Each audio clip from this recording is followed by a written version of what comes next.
నమస్తే. Welcome to our channel. Senior journalist Damu Balaji గారు ఉన్నారు. వారితో మాట్లాడదాం. సార్ నమస్తే సార్. నమస్తే. సార్ తిరుపతి తొక్కిసలాట ఘటనలో చూస్తే కనుక చంద్రబాబు నాయుడు గారు అండ్ పవన్ కళ్యాణ్ మధ్య ఏవో మనస్పర్ధలు వచ్చినట్టు కనిపిస్తుంది సార్. విషయం ఏంటంటే ఏవో ఈవో వీళ్ళ మీద చర్యలు తీసుకోవాలి కదా సార్. వాళ్ళు సారీ చెప్పలేదు, వాళ్ళ మీద తీసుకోవాల్సిన చర్యలు కూడా తీసుకోలేదు. కానీ పవన్ కళ్యాణ్ వచ్చి మాత్రం సారీ చెప్పారు. చంద్రబాబు మాత్రం ఏమి అంటే వీళ్ళ మీద చర్యలు తీసుకోలేదు కదా. అసలు పవన్ కళ్యాణ్కి సంబంధం లేదు కదా సార్. యాక్చువల్లీ తీసుకుంటే ముఖ్యమంత్రి తీసుకోవాలి, లేదు అంటే తిరుపతి చైర్మన్ కానీ, లేదు ఏవో ఈవో వీళ్ళు సారీ చెప్పాలి. వీళ్ళెవరూ చెప్పకపోగా పవన్ కళ్యాణ్ గారు సారీ చెప్పారు. సో అంటే ఈ ఇష్యూని చూస్తే కనుక అసలు చంద్రబాబు నాయుడు గారికి పవన్ కళ్యాణ్కి అన్న మధ్య ఏమన్నా ఇష్యూస్ ఉన్నట్టు కనిపిస్తుంది. దాన్ని మీరు ఎలా చెప్తారు సార్? తిరుపతిలో తొక్కిసలాట బైరాగపట్టణంలో పద్మావతి పార్కులో జరిగింది ఇది. అక్కడ రామానాయుడు స్కూల్ దగ్గర ఉంటుంది పద్మావతి పార్కు. ఆ పార్కులో జరిగిన తొక్కిసలాట్ల. దీనికి ప్రధాన కారణం ఏంటి, ఎవరు చేశారు అనే విషయంలో ఇప్పుడు రకరకాల అంశాలు బయటకు వస్తున్నాయి. ఇందులో పవన్ కళ్యాణ్కి చంద్రబాబు మధ్య ఒక ఘర్షణ అంటే అభిప్రాయ భేదాలు ఏమైనా ఉన్నాయా అన్న ఇది బయటికి వచ్చింది అన్నట్టు. ముందు నుంచి కూడా పవన్ కళ్యాణ్ కూటమి ప్రభుత్వంలో ఏవైనా తప్పులు జరిగినప్పుడు ఆయన ముందుకొచ్చి ఒక ప్రతిపక్ష నాయకుల్లాగా మాట్లాడుతూ ఉండడం అనేది మనం చూస్తున్నాం. సో ఈ విషయంలో కూడా ఆయన మాట్లాడారు. ఆయన మాట్లాడే ముందు అసలు ఏం జరిగింది అనేది బ్రీఫ్గా ఒకసారి మళ్ళీ కొత్త ఇన్ఫర్మేషన్ వచ్చింది, ఆ వెలుగులో చెప్పుకున్నాం. యాక్చువల్గా ఏంటంటే ముక్కోటి ఏకాదశి సందర్భంగా ఈ రోజు నుంచి 10, 11, 12 దర్శనాలు, అది వైకుంఠ ద్వార దర్శనం అంటారు. ఈ వైకుంఠ ద్వార దర్శనం కోసం నిన్న 9వ తేదీ 5 గంటల నుంచి తిరుపతిలో దాదాపు 8 ప్రాంతాల్లో 90 సెంటర్లలో టోకన్స్ జారీ చేస్తామనేది ప్రకటించారు. అయితే భక్తులు ఏం చేశారంటే వైకుంఠ ఏకాదశికి దేవుణ్ణి దర్శించుకోవాలి వెంకటేశ్వరుని కోరికతో నలుమూల అనేక రాష్ట్రాల నుంచి కూడా భక్తులు వచ్చారు. వాళ్ళు ఈ 90 సెంటర్లలో కూడా వెళ్ళారు. అలాగా ఇక్కడ బైరాగపట్టణంలో ఉండే ఈ రామనాయుడు స్కూల్ దగ్గర ఉండే సెంటర్కి ముందు రోజు అంటే 8వ తేదీ మార్నింగ్ నుంచే చేరుకున్నారు. చాలామంది నేను భక్తుల ఇంటర్వ్యూలు చూశాను, ఆ బాధితులు అన్నీ కూడా నేను వీడియోలు చూశాను. చాలా బాధేస్తుంది. అనవసరంగా చనిపోయారు కదా అన్న ఫీలింగ్ మనకి ఏర్పడుతుంది వాళ్ళని చూస్తే. సో అలాగా వాళ్ళు భక్తులు మార్నింగ్ నుంచి ఉన్నారు. వీళ్ళందరినీ ఏంటంటే ఈ పద్మావతి పార్క్లో పెట్టారు. పద్మావతి పార్క్కి మొత్తం 3 గేట్లు ఉంటాయి. మెయిన్ గేటు ఒకటి ఉంటుంది. మెయిన్ గేట్ నుంచి క్యూలోకి వెళ్ళొచ్చు అనమాట. సో ఆ పెద్ద మెయిన్ గేట్లోనే ఒక చిన్నది ఉంటుంది కదా, ఒక మనిషి వెళ్ళేట్టుగా ఒక చిన్న గేటు కూడా దానికి అమర్చారు.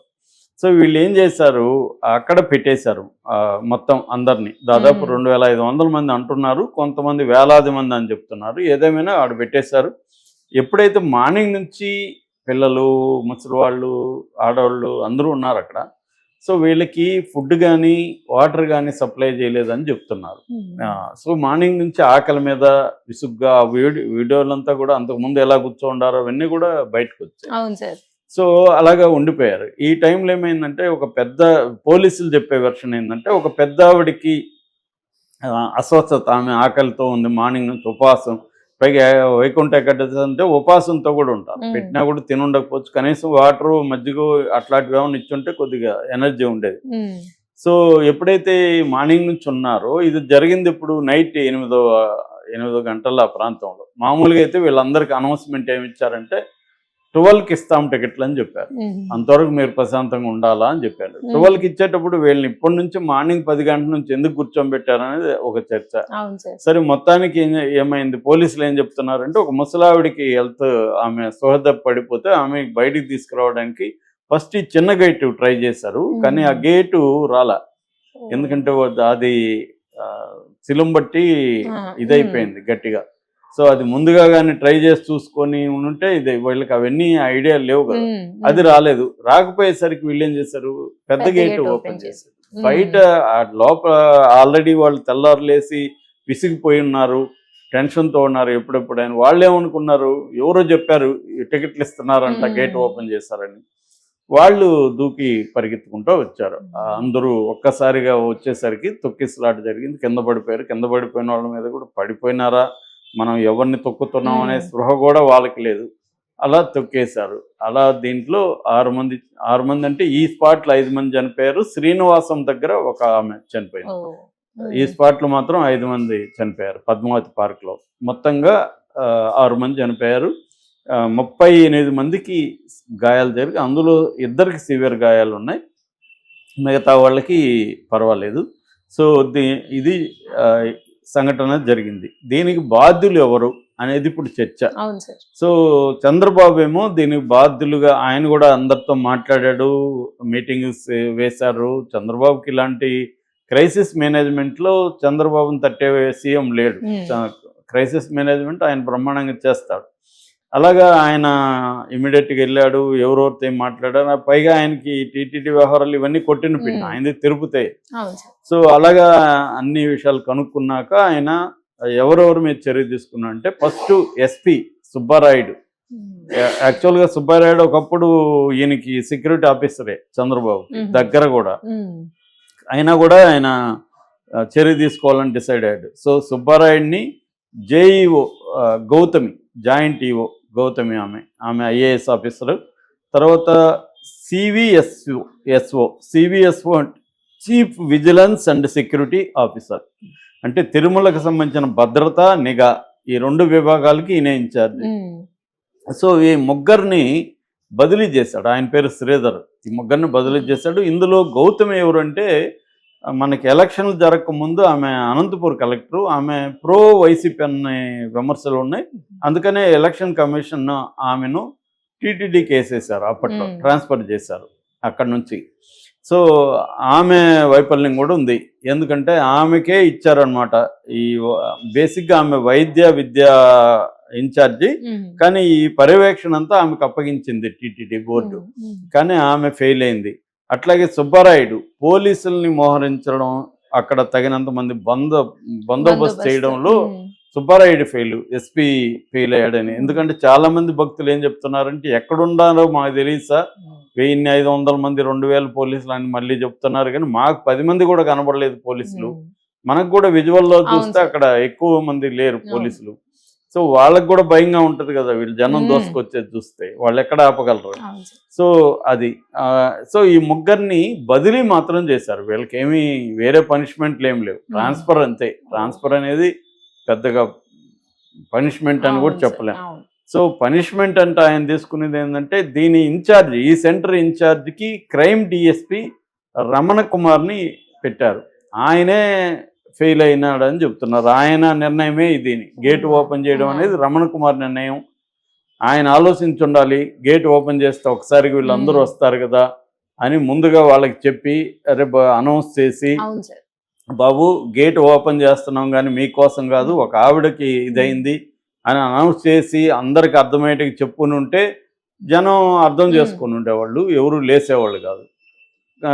అక్కడ గేట్ దగ్గర కూడా కొంతమంది పోలీసుల్ని మోహరించి అప్పుడు ఓపెన్ చేసి ఉంటే సరిపోయింది. కానీ అవేమీ లేకుండా, అంటే ఏదైనా ఇక్కడ ప్రమాదం జరిగితే ఎలాగనేది ఒక ముందస్తు ప్లాన్లో లేదు. ఎందుకంటే ఆయనకి ఏం అప్పగించారు, ఇక్కడంతా బ్యారికేడ్స్ని ఎలా పెట్టాలి, రోప్ పార్టీని ఎట్లా ఉంచాలి, తర్వాత అంబులెన్స్ని ఎట్లా పెట్టుకోవాలి, ఇవన్నీ బాధ్యతలు ఆయనకే అప్పగించారు డిఎస్పీకి అక్కడ స్పాట్లో. కానీ ఆయన 100% ఫెయిల్ అయ్యాడు. ఎందుకంటే ఒక్కడ కూడా అంబులెన్స్ 3 వెహికల్స్ ఉన్నాయని చెప్తున్నారు దగ్గరలో, ఒక్కడ కూడా డ్రైవర్ లేరు అక్కడ.